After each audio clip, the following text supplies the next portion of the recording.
Hello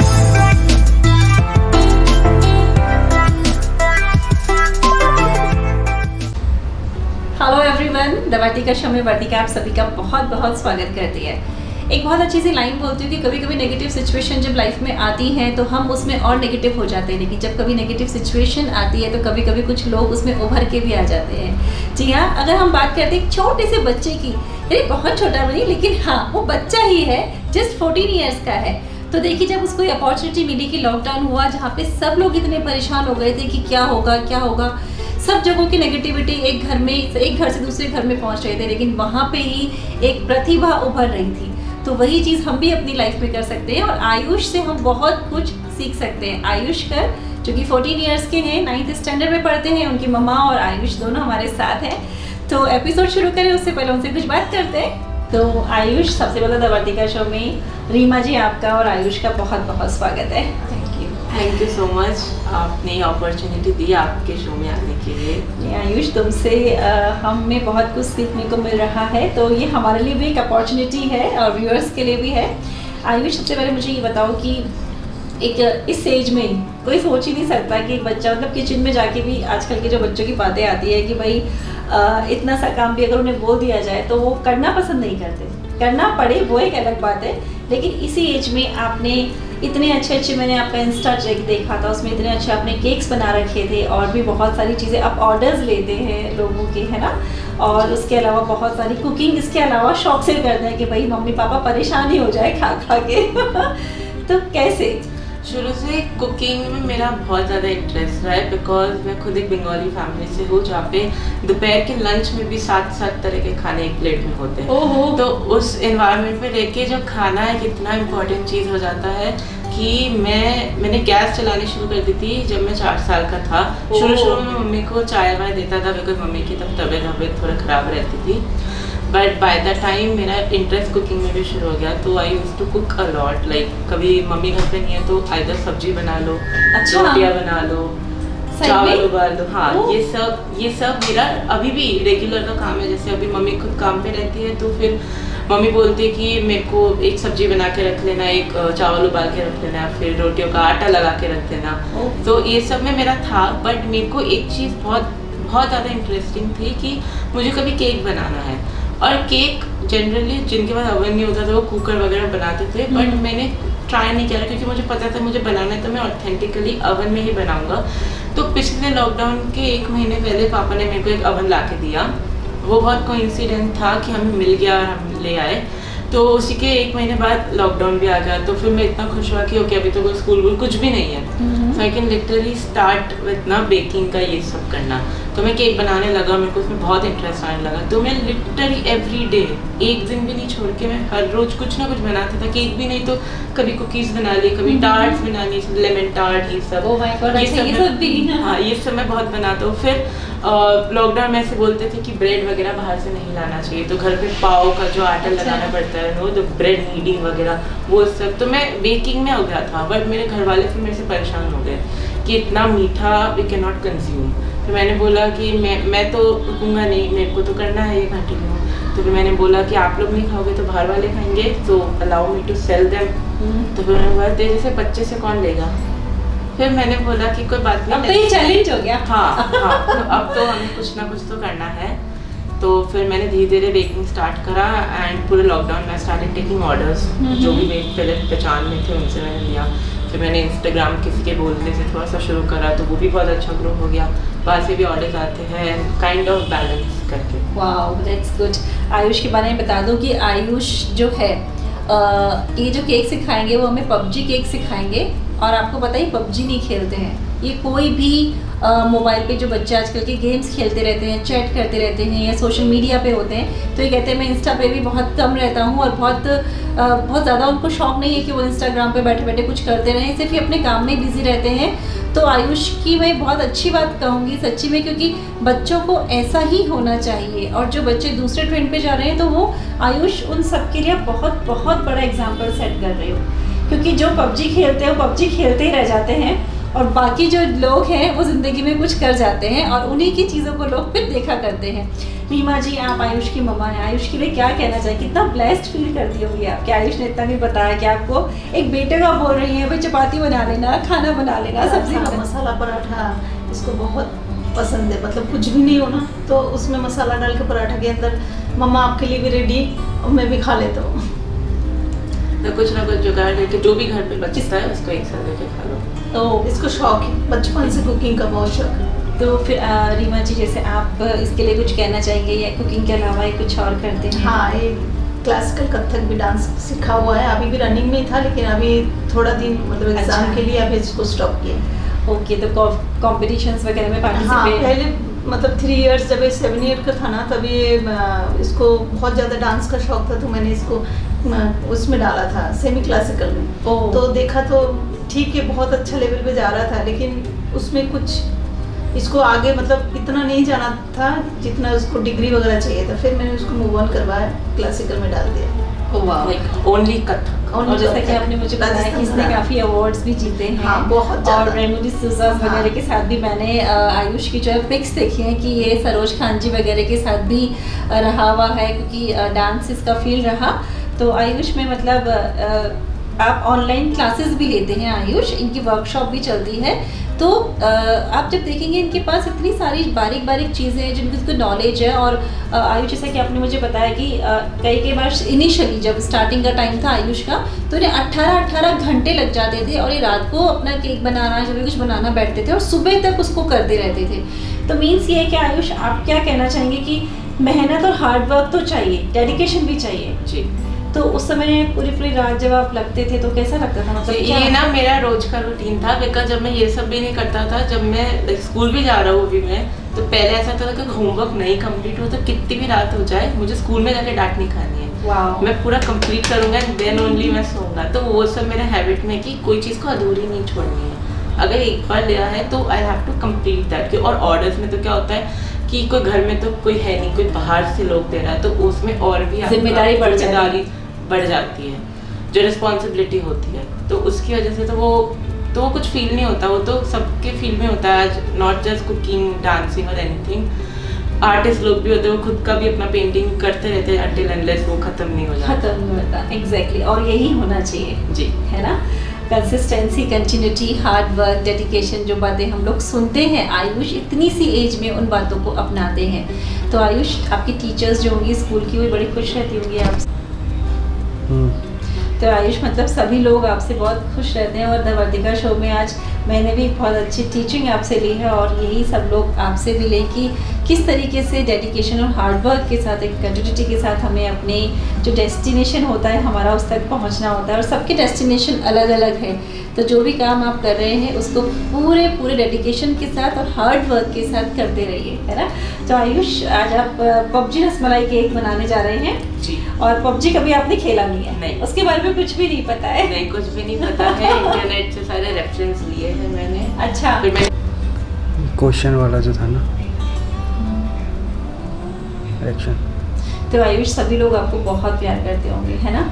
और आपसे तो मैंने भी बहुत अच्छी टीचिंग ली है आयुष की, मतलब किस तरीके से एक हार्ड वर्क के साथ एक डेडिकेशन की, हमें ये नहीं देखना है कि रात पूरी बीत रही है, सिर्फ हमें ये देखना है कि हमने जो रिस्पॉन्सिबिलिटी ली है, जो काम है, कंटिन्यूटी में उसको करना है। और यही चीज़ इसके होमवर्क में भी रही कि होमवर्क पूरा करके जाना है। और यही छोटी सी सीख है जो ज़िंदगी में हमें कितना आगे ले जाएगी और ये हमें एक बच्चे से सीखने को मिल रही है। तो और जो बच्चे हैं आयुष की एज के या उनसे टीनेजर हैं, तो मैं कहूँगी प्लीज़ उनके जो पेरेंट्स हैं वो बच्चों को दिखाएं कि किस तरीके से आयुष ने सबके लिए, इवन बड़ों के लिए भी एक एग्जाम्पल सेट किया है। तो बहुत कुछ आयुष से अभी सीखने को मिल रहा है। और जब हम इनका पबजी केक्स देखेंगे तो आपको लगेगा कि कितना कुछ उसमें भी सीखने को मिलेगा। पबजी कभी खेली नहीं है ना आयुष ने लेकिन पबजी केक इतने अच्छे से बनाया है। तो सारे रेफरेंसेस आपने गूगल से लिए? पहला जो मेरा फर्स्ट ऑर्डर था उसके लिए मैंने गूगल से सारे रेफरेंसेस लिया। अब मैं खुद ही का एक डिज़ाइन उसी को इंस्पिरेशन में रख के करूँगा। चलो आयुष, दिल तो बहुत है तुमसे बहुत सारी बातें करी जाए, लेकिन क्योंकि टाइम हमारे पास कम है तो चलते हैं हमारी कुकिंग प्लेस की तरफ और सीखते हैं पबजी रसमलाई केक, ठीक है ना? और ध्यान रखिएगा, वी ऑर्गेनिक की तरफ से क्वेश्चन है, उसकी कमेंट सेक्शन में सही जवाब दीजिएगा। जीतने वाले को मिलेगा 2 लकी हम्पर्स हम लोग देंगे जो वी ऑर्गेनिक की तरफ से होंगे। चलिए, ओके आयुष, चले? जी। तो चलिए आयुष के साथ हमने बातें करी और ये जाना कि आयुष के दिमाग में ये थॉट बहुत टाइम से चल रहा था और वो एकदम से जब लॉकडाउन का मौका मिला तो ये थोड़े से फ्री हुए स्कूल से और उन्होंने अपनी क्रिएटिविटी को इस मुकाम तक पहुंचा लिया। तो देखिए कि बहुत अच्छा हमारे लिए एक मैसेज भी है कि कभी कभी नेगेटिव सिचुएशन भी हमारे लिए किस तरीके से पॉजिटिविटी लेकर आते हैं, किस तरीके से हम एक पॉजिटिव फॉर्म में चलते हैं। लॉकडाउन के टाइम पे जहाँ पे एक तरीके से ऐसा माहौल था जहाँ पे, लेकिन वहीं पे अगर हम लोग किसी नेगेटिव सिचुएशन में भी कुछ पॉजिटिविटी देख लें तो हम उसको भी किस तरीके से मोल्ड कर सकते हैं। तो ये एक बहुत अच्छी सीखने वाली बात है। तो चलिए अब हम शुरू करने जा रहे हैं यहाँ पे पबजी रसमलाई केक और आयुष का इंट्रोडक्शन मैं आपको दे ही चुकी हूँ और उनकी मम्मा भी उनको बहुत सपोर्ट कर रही हैं, वो भी आपने देखा। तो चलिए आयुष शुरू कर रहे हैं अपन। हाँ जी, तो फिर जो ये केक है, अब क्या होता है ना, हम लोग कभी भी केक्स का सवाल आता है तो लोगों के दिमाग में हमेशा चॉकलेट, वनीला, पाइनएप्पल, बटरस्कॉच, ये जो 3-4 फ्लेवर है यही घूमते हैं। बट अभी रिसेंटली जो एक ट्रेंड चला है इंडियन फ्यूजन फ्लेवर्स, जैसे कि रबड़ी हो गया, गुलाब जामुन हो गया, रसमलाई हो गया, तो ये बहुत ही ज़्यादा अच्छा जा रहा है and it is one of my best sellers cake. तो फिर मैं आज आपको ये बनाने वाला हूँ। तो अंदर आपका रहेगा फुल रसमलाई केक और ऊपर से होगा पबजी, तो कोई देख के बता नहीं पाएगा कि इसके अंदर कौन सा फ्लेवर है। तो फिर आप देख सकते हैं मैंने यहाँ पे एक केक बोर्ड लिया है, it's around 12 inches in diameter. इसके नीचे एक टर्न टेबल है, तो इट्स वेरी इजी और बहुत एफिशिएंट होता है इससे केक डेकोरेटिंग करना। तो सबसे पहले हमारे पास ये व्हिपिंग क्रीम है और इसको आपको इस कंसिस्टेंसी तक व्हिप करना है, ये आपके सर पे ना गिरे इस तरह से। अगर ये आपके सर पे गिरती है तो आपको वापस व्हिप करना, अगर नहीं गिरती है तो ठीक है। यहाँ पे एक नॉर्मल वनीला स्पॉन्ज है, कोई फैंसी रसमलाई के लिए वैसा कुछ इमल्सिफायर, सैफरन वगैरह का कुछ नहीं है, it's just a normal vanilla sponge. अगर आपको ये वनीला स्पॉन्ज कैसे बनाया है ये सीखना है तो आप मेरे वर्कशॉप ज्वाइन कर सकते हैं। अदरवाइज यूट्यूब पे बहुत सारे अलग अलग रेसिपीज भी अवेलेबल है, तो वहाँ से भी you can get the recipe. और यहाँ पे मेरे पास कुछ व्हिप्ड क्रीम है, एक पाइपिंग बैग में मैंने इसे भर लिया है। ये डिस्पोजेबल पाइपिंग बैग है, ये भी आपको बहुत इजीली अवेलेबल है मार्केट में एज वेल एज ऑनलाइन। तो फिर इस टर्न टेबल पे, इस केक बोर्ड पे पहले हम लोग थोड़ा सा क्रीम डालेंगे। So what this is going to do is, ये आपका जो केक बनता है वो केक बोर्ड से स्टिक करने में बहुत हेल्प करता है, तो आपका केक बीच में कहीं पे हिल के ना गिर जाए। ठीक है। और अब मैंने केक को ऑलरेडी 4 लेयर्स में कट कर लिया है इसके लेयर्स को। तो हम फर्स्ट लेयर डालेंगे और हमारे पास यहाँ पे रसमलाई की रबड़ी या मिल्क जो भी आप बोल लीजिए वो है। सो हम इससे केक को सोक करेंगे तो इससे इसका फ्लेवर और इंटेंस रहता है। अच्छा, वरना जनरली ऐसा होता है हम दूध यूज़ करते हैं, दूध यूज़ करते हैं, फिर जो बेकरी से होते हैं हम भी जो शुगर सिरप यूज़ करते हैं, जो कि जो पानी और चीनी का मिक्सचर होता है। बट क्योंकि रसमलाई है तो ऑब्वियसली हम लोग इसमें रसमलाई की ही रबड़ी यूज़ करेंगे। और आपको अच्छे से सोक करना है, ओवर सोक भी नहीं करना है बट अंडर सोक भी नहीं करना है। सो मैं साइड से स्टार्ट कर रहा हूँ बिकॉज जो साइड्स होती है they are the most driest part of the cake. तो यहाँ पे मैंने एक बोल लिया है और इसके अंदर मैं कुछ पार्ट ये जो क्रीम था हमारा व्हिपिंग क्रीम, इसका हम डालेंगे और इससे हम बनाएंगे रसमलाई क्रीम जो रसमलाई फ्लेवर इन्फ्यूज्ड होगी। ओके, ठीक है। तो हमने यहाँ पे कुछ पार्ट ऑफ क्रीम लिया है और इसके अंदर हमारे पास जो रसमलाई मिल्क था उसी के हम कुछ टेबल स्पून इसमें डालेंगे। अच्छा, अगर आपके पास रसमलाई का एसेंस होता है, इमल्शन होता है, सैफरन, वो भी सब कर सकते हैं, but this is like the most organic जो ज़्यादा अच्छा फ्लेवर देगा और केमिकल फ्री भी होगा। हाँ, क्योंकि एसेंस वगैरह आपको पता है कुछ ज़्यादा प्योर होते नहीं है और जो प्योर होते दे आर हाईली एक्सपेंसिव भी। तो आपको बहुत आराम से इसको कट एंड फोल्ड करते करते मिक्स करना है to make it in a rasmalai cream. Okay, तो अभी हमारी रसमलाई क्रीम हो गई है जी। अब देखेंगे इसका कलर हल्का सा ऑफ वाइट येलोइश में आएगा बिकॉज हमने इसका कलर चेंज हो गया है थोड़ा सा जी। So this is a rasmalai cream and हम इसे यूज़ करेंगे हमारी ईच लेयर को फिल करने के लिए। तो जो पाइपिंग बैग में मैंने क्रीम भरा था इससे हम एक फेंस बनाएंगे ताकि जो रसमलाई और रसमलाई की क्रीम है वो केक के बाहर ना आए। तो क्या करेगा, एक तो आपका कलर में डिफरेंस देगा और साथ ही साथ जो टेक्सचर होगा उसमें। तो हमने एक फेंस बना लिया है एंड इसके अंदर हम हमारा जो रसमलाई क्रीम है वो डालेंगे and with the help of offset palette knife हम इसके अंदर इसके स्प्रेड करेंगे।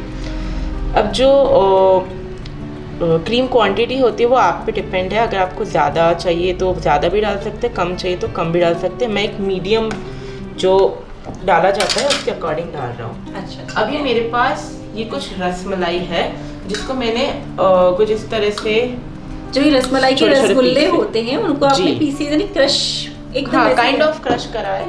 तो ये जो रसमलाई होते हैं इसी को हमने बस चम्मच से थोड़ा सा चॉप टाइप में कर लिया है और हम इसी को हम इस केक के ऊपर जो रसमलाई क्रीम थी उसके ऊपर डालेंगे। आयुष, इट्स रियली मतलब बहुत ही अच्छा इनोवेशन है ये आपका। और मैंने देखा भी होता है कि जो घर के बड़े होते हैं ना, कई बार जी, जी। वो लोग केक नहीं खाते कि हमें नहीं क्योंकि खाना, हमें चॉकलेट पसंद वनीला नहीं, पसंद हमें है। वनीला पसंद नहीं, हमें बटर स्कॉच नहीं खाना। बट रसमलाई जब बड़ों के आगे रख दी जाती है तो वो मना नहीं करते, शौक से खाते हैं। तो ये केक उनके लिए भी बहुत ही अच्छा है कि कभी आप उनकी एनिवर्सरी होती है, कभी उनका बर्थडे होता है, कोई ओकेजन होता है, तो इस तरीके का रसमलाई केक वो भी सुनेंगे तो अच्छा लगेगा और उनको खाने में भी बहुत अच्छा लगेगा। तो हमने इस तरीके से जो पीसेस हैं वो यहाँ पे पूरे अच्छे से सेट कर दिए हैं। जी ठीक है। तो यहाँ पे मैंने इनको अच्छे से स्प्रेड कर दिया। यहाँ पे मेरे पास कुछ चॉप्ड बादाम है। ये बहुत अच्छा फ्लेवर एज वेल है कि टेक्सचर ऐड करते हैं, बिकॉज इंडियन जो होते हैं स्वीट उसके अंदर रसमलाई, बादाम, पिस्ता ये सब जाता है। पिस्ता मेरे पास नहीं था, बट अगर आपके पास हो तो आप वो भी रोस्ट करके ज़रूर डाल सकते हैं। तो ये एक लेयर हमारा कंप्लीट होता है। इसके बाद हम लोग नेक्स्ट लेयर डालेंगे और इसको रिपीट करेंगे इस पूरे प्रोसेस को। तो ये पूरा प्रोसेस आयुष रिपीट होता जाएगा जी। In same way? Same way. Okay, तो वापस से हम लोग जो रसमलाई मिल्क है उससे हम अपना केक के लेयर्स को सोक करेंगे ठीक है। And then again will spread the cream and rasmalai and chop okay, वापस सेम प्रोसीजर होगा। हाँ। तो ये जो आपने बाउंड्री क्रिएट करी थी क्रीम से, हम वो भी क्रिएट करेंगे दोबारा? हाँ, क्योंकि Okay. हम नहीं चाहते कि अंदर का फीलिंग बाहर आ जाए। आके गिरे। हाँ। तो मैं जो तो मतलब मुझे ये बात बहुत अच्छी लगी आयुष की, जो मुझे सीखने को मिल रही है कि अक्सर मैंने बहुत सारे लोगों को केक बनाते हुए देखा है, but they don't create boundary. वो बाउंड्री क्रिएट नहीं करते और इसी कारण कभी कभी जो क्रीम होती है वो बाहर भी आ जाती है। और लेकिन ये मुझे बहुत अच्छा लगा कि हम कोई भी चीज़ को फिल कर रहे हैं तो आयुष ने उसी क्रीम के साथ उसको एक बाउंड्री क्रिएट करी और उसके अंदर फिलिंग करी। तो ये भी एक सीखने वाली बात है। तो ये देखिए कि कितनी सारी चीज़ें हमें कहाँ से किस तरीके से, और वो जिस तरीके से बनाते जा रहे हैं, जिसे मैं उन्हें देखती जा रही हूँ, वो उतनी ऊंची बाउंड्री दे रहे हैं जितनी उनको फिलिंग चाहिए। तो जितनी क्रीम आपको अंदर फिल करनी है, जितने भी आपको रसमलाई के चंक्स आपको ऐड करने हैं, तो आप उसी के अकॉर्डिंग, तो उससे क्या होगा, आपके केक को हाइट मिलेगी। तो कई बार आपने देखा होगा कि लोग जो नॉर्मल जो फीमेल्स हैं घर में केक बनाती हैं, बट उनके केक को हाइट नहीं मिल पाती है, तो ये भी एक रीज़न हो जाता है। तो इस चीज़ से आपके केक को एक हाइट भी मिलेगी। तो ये भी बहुत नोटिस करने वाला पॉइंट है जिसको मैंने नोटिस किया है। ठीक है ना?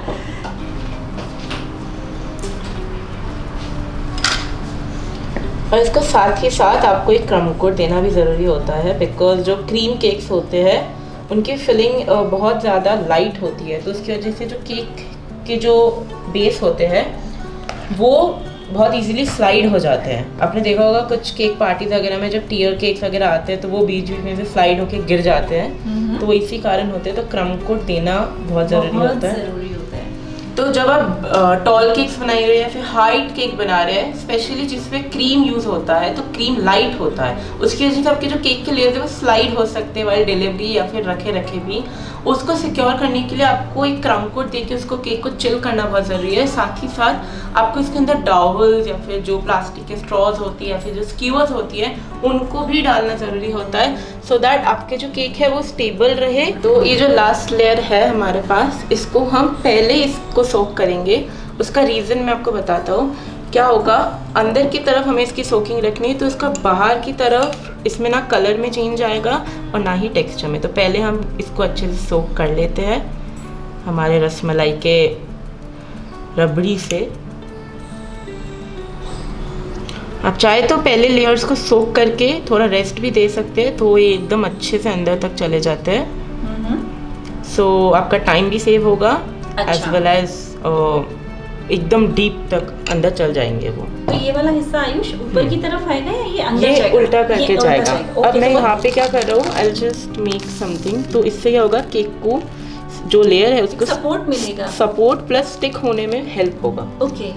अब ये जो लेयर है जिसको अभी हमने बहुत सारा रसमलाई की रबड़ी से सोक करा है, बहुत ही केयरफुली हमें इसको टर्न करना है। It's a task. या इट इज। अगर नहीं होता है तो कोई बात नहीं, हमारे पास स्पैचुला है हमारे साथ, हमें बस इसको क्रम को दे देना इस तरह से।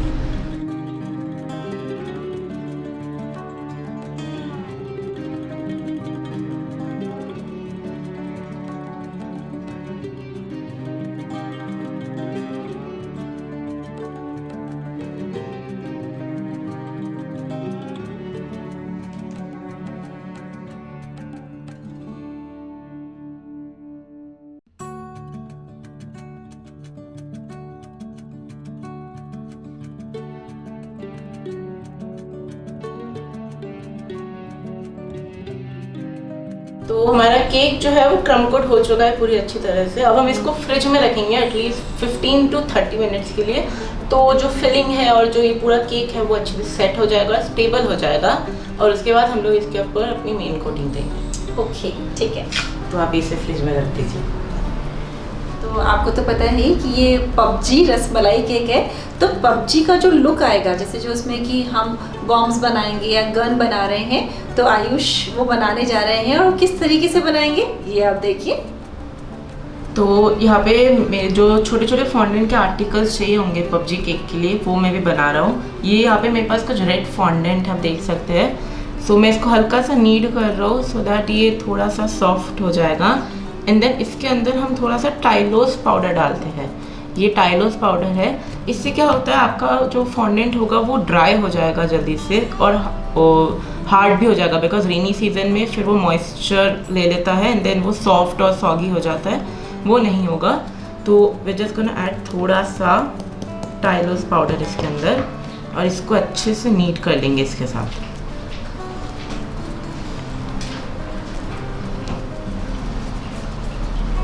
तो आपके पास ये जो फॉन्डेंट है ये यूज़ करने के लिए एकदम परफेक्ट है। तो ये जो फॉन्डेंट है अब हम इसको शेप देना शुरू करेंगे वन ऑफ द आर्टिकल्स में से। अच्छा। तो पर्सनली मैं पबजी आज तक मैंने कभी खेला नहीं है, इसलिए मेरे को जो चीज़ें चाहिए होती हैं उनके नाम मैं ठीक से नहीं बता पाऊँगा, बट स्टिल जो मैंने ही एक डिज़ाइन बनाया मैं उसी का रेफरेंस लेके बनाने वाला हूँ। तो पहले हम इसमें से एक रेक्टेंगल शेप का एक इस तरह से बनाएंगे। आपको थिकनेस थोड़ा सा ज़्यादा रखना है सो दैट वो स्टैंड कर सके। एंड देन ओके, इधर से एक कट है। Very nice Ayush.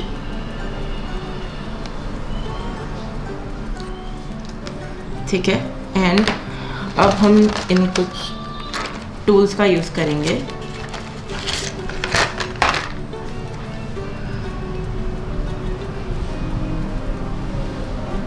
जो छोटे छोटे मार्किंग्स होगी वो हमें बनानी है। हम यहाँ पे एक सर्कल बनाएंगे। इधर मेरे पास थोड़ा सा ब्लैक फॉन्डेंट है, इसको भी मैं थोड़ा सा टाइलोस के साथ मिक्स कर रहा हूँ। छोटा सा पार्ट लेंगे इसका एक, and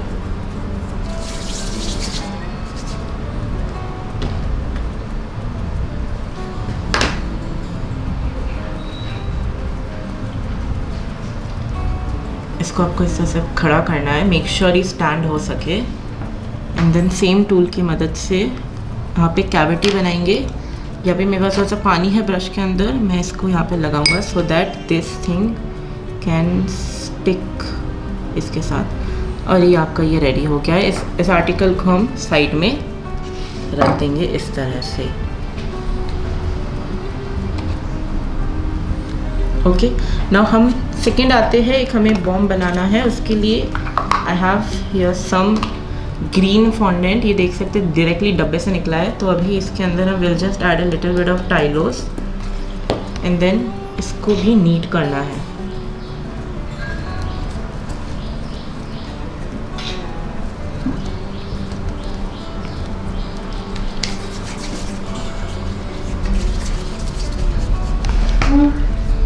after kneading it into a ball, ये एकदम परफेक्ट एक राउंड है। इसको भी हमें मार्किंग देना है। तो ये टूल लेंगे and will start marking this, ताकि एकदम बॉम्ब की तरह दिखे एक।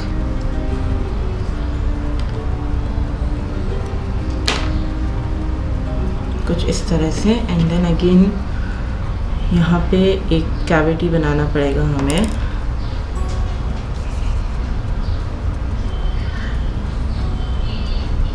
उससे पहले हमें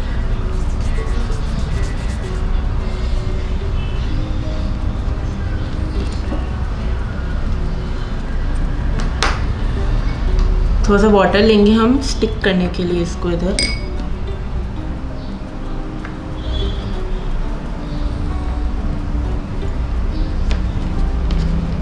देन हम थोड़ा सा एक छोटा पीस लेंगे फॉन्डेंट का and again some water to stick here, इस तरह से। एंड देन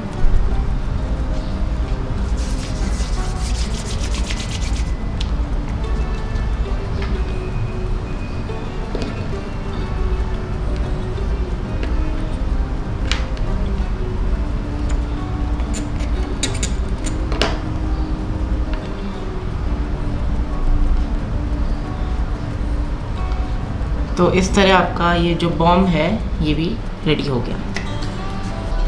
तो हमने इसको फ्रिज में ही सेट किया 15 से 20 मिनट तक, ताकि जो भी इसकी क्रीम है इसको एक टेक्सचर मिल जाए। सेकेंडली आपने देखा कि किस तरीके से आयुष ने यहाँ पे जो हमने फॉन्डेंट को किस तरह से एक शेप दी है, बाकी उसने बना रखे हैं। और अगर आप इस तरीके की और शेप सीखना चाहते हैं तो आप चाहो तो आयुष की वर्कशॉप आप अटेंड कर सकते हैं, उससे आप कांटेक्ट कर सकते हैं, बिल्कुल इंस्टा के थ्रू कर सकते हैं। तो हमारा जो केक है वो क्रम कोट होके चिल होके एकदम बाहर आ गया है। और अब हम इसके ऊपर जो मेन लेयर ऑफ आइसिंग है वो देंगे।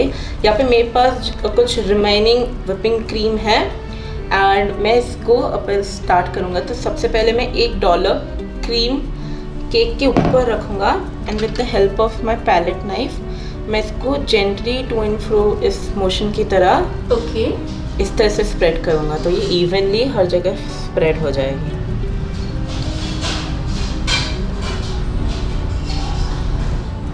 तो हमारी क्रीम ऊपर स्प्रेड हो गई है और अब हमारे जो साइड्स में इस तरह से क्रीम है इसको हम नीचे की तरफ पुश करेंगे पहले। तो ये वाली लेयर बन जाएगा। कितना अच्छा फिनिशिंग भी आ रही है ना इसमें जी। तो जब आपका जो रिमेनिंग क्रीम जो साइड से था वो इसके ऊपर लग जाए तब आप जो बोल से ही डायरेक्टली क्रीम लेंगे और इसको इस तरह से केक के ऊपर अप्लाई करते जाएंगे।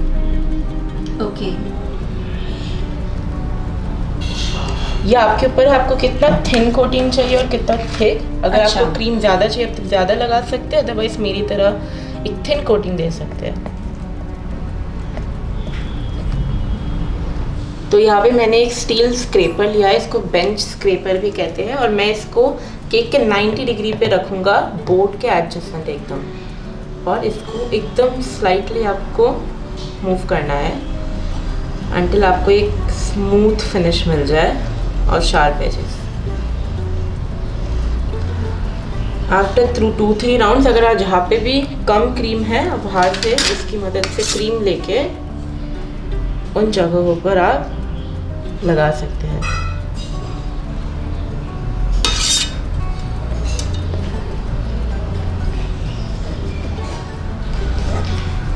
सब देख सकते हैं इसके साइड्स बहुत अच्छे से स्मूथ हो गया है। नाउ ऊपर से हमें एक्सेस क्रीम को निकालना है, तो इसको एक एंगल पे रख के अंदर की तरफ इन्वर्ट मोशन में करना है।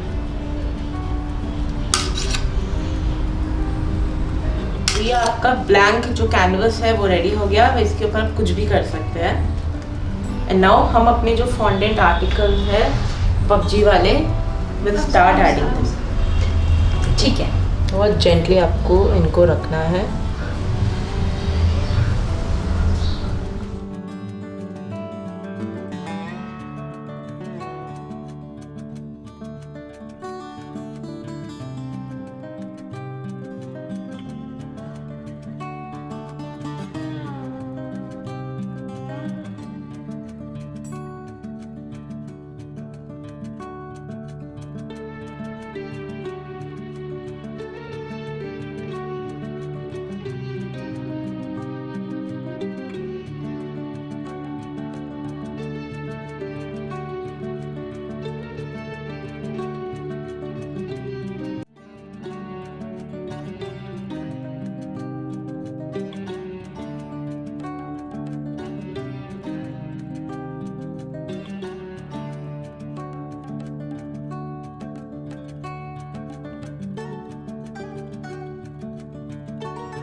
वाओ, और आयुष जी कितना खूबसूरत लग रहा है पबजी केक। देखा आप लोगों ने, इसका जो फाइनल आउटपुट आया है, एक्सीलेंट एंड आयुष अनबिलीवेबल। आपके साथ मैंने इस केक के थ्रू इतनी सारी चीज़ें सीखी एंड आपके बारे में इतना कुछ मैंने जाना, तो मुझे मतलब खुद बहुत सरप्राइजिंग लग रहा है कि वाकई में कुछ टैलेंट जो होते हैं ना वो गॉड गिफ्ट होते हैं।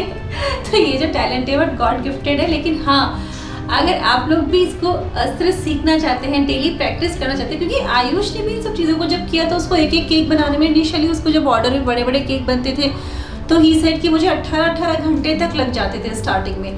तो वो जो मेहनत होती है ना, वो एक हमें एक स्किल देखी जाती है। तो ये है कि मेहनत और एफर्ट्स तो करने ही पड़ेंगे, तभी आप इस तरीके का आउटपुट लेकर आएंगे। तो मेहनत करते रहिए, कंटिन्यू लगे रहिए। और Ayush, thank you so much the Vartika show में आने के लिए, इसका एक पार्ट बनने के लिए। Thank you so much for having me here. ये बहुत अच्छी अपॉर्चुनिटी थी मेरी भी स्किल्स लोगों तक शेयर करने के लिए, तो आपका बहुत बहुत बड़ा thank you. And thank you everyone show देखने के लिए। और इसमें क्वेश्चन जो है वो हमारा कि हम अब तक जो भी यहाँ पे इंग्रेडिएंट हम लोग यूज़ कर रहे हैं, जो बहुत ऑर्गेनिक इंग्रेडिएंट है, बहुत अच्छे हैं, प्योर हैं, वो किस ब्रांड के हैं, वो आपको कमेंट सेक्शन में बताना है कि हम कौन से ब्रांड के इंग्रेडिएंट्स को प्रमोट कर रहे हैं। तो अब तक तो आपको पता चल ही चुका होगा, इतने सारे एपिसोड्स हो चुके हैं। तो जल्दी से कमेंट करिए और आयुष को अप्रिशिएट करना मत भूलिएगा। Thank you.